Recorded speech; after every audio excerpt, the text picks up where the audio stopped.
పొద్దున్న 7 గంటలకి మా ఫ్రెండ్స్ ముగ్గురం కలిసి సినిమాకి వెళ్ళాము. We enjoyed a lot sir. అసలు ఏం జరుగుతుందిరా ఇక్కడ అన్న ఫీలింగ్ వచ్చింది.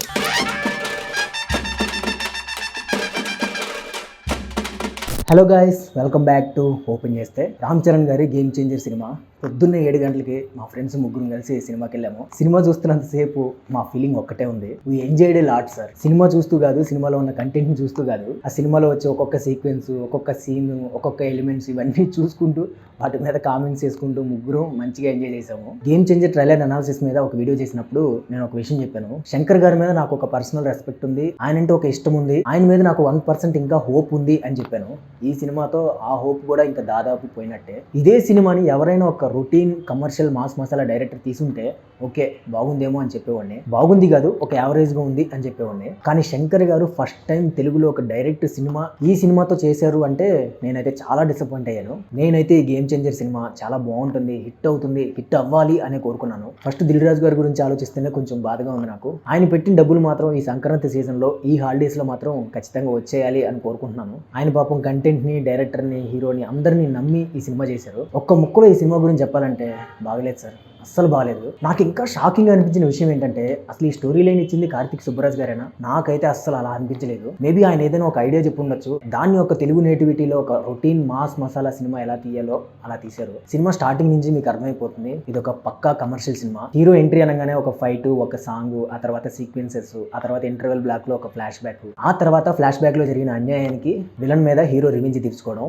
ఇదే ఫార్మాట్ లో ఉంటుంది సినిమా మొత్తం. సినిమా స్టార్ట్ అయిన ఒక 10 నిమిషాలు చాలా బాగా అనిపించింది నాకైతే. గేమ్ చేంజర్ టైటిల్ పడ్డం, ఆ తర్వాత ఫాస్ట్ గా విత్ ఇన్ సెకండ్స్ లో చాలా షార్ట్స్ వచ్చాయి. శ్రీకాంత్ గారి సీక్వెన్సెస్ ఇవన్నీ కూడా చాలా ఇంట్రెస్ట్ క్రియేట్ చేశాయి. కానీ ఆ తర్వాత నుంచి ఫస్ట్ హాఫ్ చూసిన వరకు కూడా నాకు ఓకే బానే ఉంది, కానీ మధ్యలో కొన్ని పిచ్చి ఎలిమెంట్స్ అవన్నీ తీసేసినా కానీ బానే ఉంది, బానే వచ్చింది అని అనుకున్నాను. సెకండ్ హాఫ్ లో ఎలాగో అప్పన్న క్యారెక్టర్ ఫ్లాష్ బ్యాక్ ఉంది కాబట్టి సినిమా బాగుంటుంది అని అనుకున్నాను. కానీ సెకండ్ హాఫ్ మొదలైన వెంటనే అసలు వెంటనే ఒకదాని తర్వాత ఒకటి సీక్వెన్సెస్ వెళ్తూనే ఉంటాయి. మనకు ఆలోచించే టైం కూడా ఉండదు. ప్రతిదీ కూడా ముందే మనం చాలా వరకు ప్రెడిక్ట్ చేయగలుగుతాము. ఇంకా క్లైమాక్స్ విషయానికి వస్తే అసలు ఏం జరుగుతుందిరా ఇక్కడ అన్న ఫీలింగ్ వచ్చింది. క్లైమాక్స్ లో హీరోకి విలన్ గ్యాంగ్ కి ఒక ఫైట్ సీక్వెన్స్ ఉంటుంది. మనందరికీ తెలుసు హీరో క్యారెక్టర్ ఒక election officer. So election process అనేది ఏ ప్రాబ్లమ్స్ లేకుండా కంప్లీట్ చేయడానికి ఆయన అక్కడ ప్రొటెక్షన్ చేస్తూ ఉంటారు. సో దాన్ని ఆపడానికి విలన్ వస్తాడు. ఆ టైంలో అక్కడ ఉన్న పోలీస్ ఆఫీసర్స్ అందరినీ, అంటే పోలీస్ ఆఫీసర్స్ అక్కడికి ప్రొటెక్షన్ కోసం వస్తారు బేసిక్గా వాళ్ళకున్న డ్యూటీ ప్రకారం. కానీ వాళ్ళందరినీ హీరో ఇంటికి పంపించేస్తాడు. సో కన్వీనియన్స్ గా హీరో ఫైట్ చేయాలి అన్నట్టు సడన్ గా హీరో ఎంపమాల్ నుంచి బుల్డోజర్స్ వచ్చేస్తాయి, ఫైటర్స్ వచ్చేస్తారు, అన్ని ఒకదాని తర్వాత ఒకటి జరిగిపోతూ ఉంటాయి. అక్కడి నుంచి ఎండింగ్ వరకు ఆ కథ వేరే ఉంటుంది. నెక్స్ట్ ఈ సినిమాలో నాకు నచ్చింది ఏమైనా ఉంది అంటే అది Appanna character flash back. Second half లో ఫ్లాష్ బ్యాక్ మొదలవగానే హీరో క్యారెక్టర్ ఒక స్పీచ్ డిజబిలిటీ ఉంటుంది. అది చూసి అరే ఇది ఎందుకు పెట్టారా మళ్ళీ అని అనుకున్నాను. కానీ ఆ ఫ్లాష్ బ్యాక్ ఎపిసోడ్ కి అది బానే ఉంది, బాగా సూట్ అయింది అని కూడా అనిపించింది. ఆ అప్పన్న క్యారెక్టర్ స్టోరీకి కానీ, ఆ క్యారెక్టర్ లో ఉన్న ఎమోషన్స్ కానీ వాటికి కొంచెం మనం కనెక్ట్ అవుతాము. అందరూ కాకపోయినా అట్లీస్ట్ నాలాంటి వాళ్ళు కొంతమంది దానికి కనెక్ట్ అవ్వచ్చు. కానీ ఆ ఎమోషన్ ని క్యారీ చేసి కొంచెం స్టడీగా అయ్యే లోపే వెంటనే ఒకదాని తర్వాత ఒకటి సీక్వెన్సెస్ అవన్నీ జరిగిపోతూ ఉంటాయి. అవి కూడా మనం ప్రెడిక్ట్ చేయగలిగి ఉండడంతో మనం కనెక్ట్ అయిన ఆ ఎమోషన్స్ కి, ఆ ఫీలింగ్స్ కూడా మిస్ అయిపోతూ ఉంటాము. నెక్స్ట్ క్యారెక్టర్స్ గురించి చెప్పాలంటే అఫ్ కోర్స్ రామ్ చరణ్ గారి క్యారెక్టర్ అయితే, అప్పన్ క్యారెక్టర్ నాకు బాగా నచ్చింది. కానీ అంజలి గారి క్యారెక్టర్ అయితే నాకు చాలా ఫన్నీగా, చాలా డిసప్పాయింటెడ్ గా అనిపించింది. ఎందుకంటే సినిమాలో ఆల్రెడీ సునీల్ గారిది సైడ్ సత్యం అనే ఒక క్యారెక్టర్ పెట్టారు. కానీ అంజలి గారికి కూడా సేమ్ అలాగే మెడ పెట్టేయడం, దాంతో ఆమె తల తిప్పలేకపోవడం అనే ఒక కాన్సెప్ట్ పెట్టారు. అఫ్ కోర్స్ దానికి కూడా ఒక రీజన్ ఉంటుంది. కానీ ఒక షాట్ లోనేమో తలని సైడ్ కి పెడతారు, ఇంకో షాట్ లోనేమో తలని మామూలుగా పెట్టేసి మామూలుగానే డైలాగ్ చెప్తారు, మామూలుగానే చూస్తూ ఉంటారు. మళ్ళీ నెక్స్ట్ షాట్ కి వచ్చేసరికి తల మళ్ళీ సైడ్ కి పెడతారు. సో ఇవన్నీ చూసుకోలేదో ఏమైందో కానీ నాకైతే అవి చాలా ఫన్నీగా అనిపించాయి. ఇంకా మిగతా క్యారెక్టర్స్ విషయానికి వస్తే ఎస్జే సూర్య గారిది అయితే ఓకే బానే ఉంది అనిపించింది. అలాగే సెకండ్ హాఫ్ లో జయరామ్ గారి క్యారెక్టర్ కొంచెం ఫన్నీగా ఉంది. ఈ మధ్య కాలంలో జయరామ్ గారు ఎక్కువగా సీరియస్ క్యారెక్టర్స్ అవే చూశాను నేను. కానీ ఈ సినిమాలో ఆయన కొంచెం కామెడీ విలన్ లాగా ఫన్ జనరేట్ చేశారు. అండ్ ఫైనల్ గా ఇంకో విషయం చెప్పాలి, దిల్ రాజు గారు సాంగ్స్ కోసమే 80 crores ఖర్చు పెట్టాము అని చెప్పారు.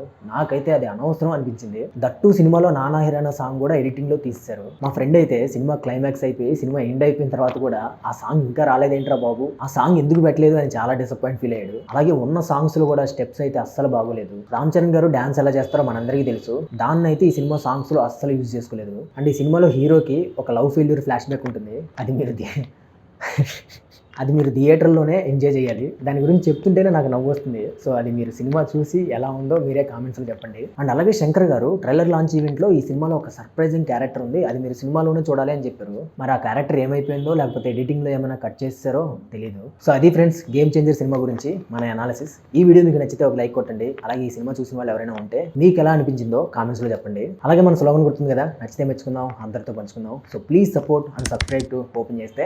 నెక్స్ట్ వీడియోలో మళ్ళీ కలుద్దాం. Until then take care, see you all later, bye.